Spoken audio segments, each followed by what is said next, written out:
ഛത്തീസ്ഗഡിൽ 6 മാവോയിസ്റ്റുകളെ വധിച്ചെന്ന് സൈന്യം. അബൂജ്മത് വനമേഖലയിലാണ് ഏറ്റുമുട്ടലുണ്ടായത്. PR അരവിന്ദ് വിവരങ്ങൾ നൽകാൻ അയച്ചിരുന്നുണ്ട്. അരവിന്ദ്, 2026 മാർച്ചോടെ ഇന്ത്യയെ മാവോയിസ്റ്റ് മുക്തമാക്കുമെന്നൊക്കെ കേന്ദ്ര ആഭ്യന്തരമന്ത്രി പറഞ്ഞിട്ടുണ്ടായിരുന്നു. ഇതുമായി ബന്ധപ്പെട്ട് തന്നെയാണോ ഇന്നത്തെ ഈ ഏറ്റുമുട്ടലും?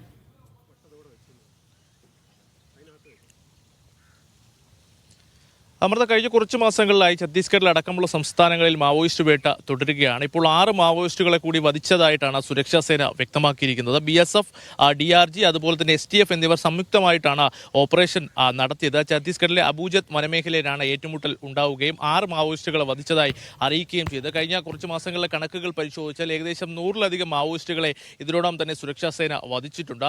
അതുപോലെ തന്നെ നിരവധി മാവോയിസ്റ്റുകൾ സുരക്ഷാ സേനയ്ക്ക് മുന്നിൽ കീഴടങ്ങുകയും ചെയ്തു. 2026 മാർച്ചോടുകൂടി രാജ്യത്തെ മാവോയിസ്റ്റ് മുക്തമാക്കുമെന്ന് കേന്ദ്ര ആഭ്യന്തരമന്ത്രി അമിത്ഷാ പ്രഖ്യാപിച്ചിരുന്നു. ഇതിന്റെ അടിസ്ഥാനത്തിൽ വിവിധ സംസ്ഥാനങ്ങളിൽ ഓപ്പറേഷൻ പുരോഗമിക്കുന്നുണ്ട്. ഇതിന്റെ അടിസ്ഥാനത്തിൽ നടത്തിയ പരിശോധനയ്ക്കിടെയാണ് മാവോയിസ്റ്റ് സുരക്ഷാ സേനയ്ക്ക് നേരെ വെടിയുതിർക്കുകയും പിന്നീടുണ്ടായ ഏറ്റുമുട്ടലിൽ 6 മാവോയിസ്റ്റുകളെ ഇപ്പോൾ വധിക്കുകയും ചെയ്തു. എന്തായാലും ഈ മേഖലയിൽ ഇപ്പോഴും ഏറ്റുമുട്ടൽ തുടരുന്നെന്നും അതുപോലെ തന്നെ കൂടുതൽ മാവോയിസ്റ്റുകൾ ഈ മേഖലയിൽ ഉണ്ടെന്ന് തന്നെയാണ് സുരക്ഷാ സേന വ്യക്തമാക്കിയിരിക്കുന്നത്. വരും ദിവസങ്ങളിലും സമാനമായ രീതിയിലുള്ള ഓപ്പറേഷൻ തുടരുമെന്നും ഇപ്പോൾ സുരക്ഷാ സേന വ്യക്തമാക്കിയിട്ടുണ്ട്. അമൃത.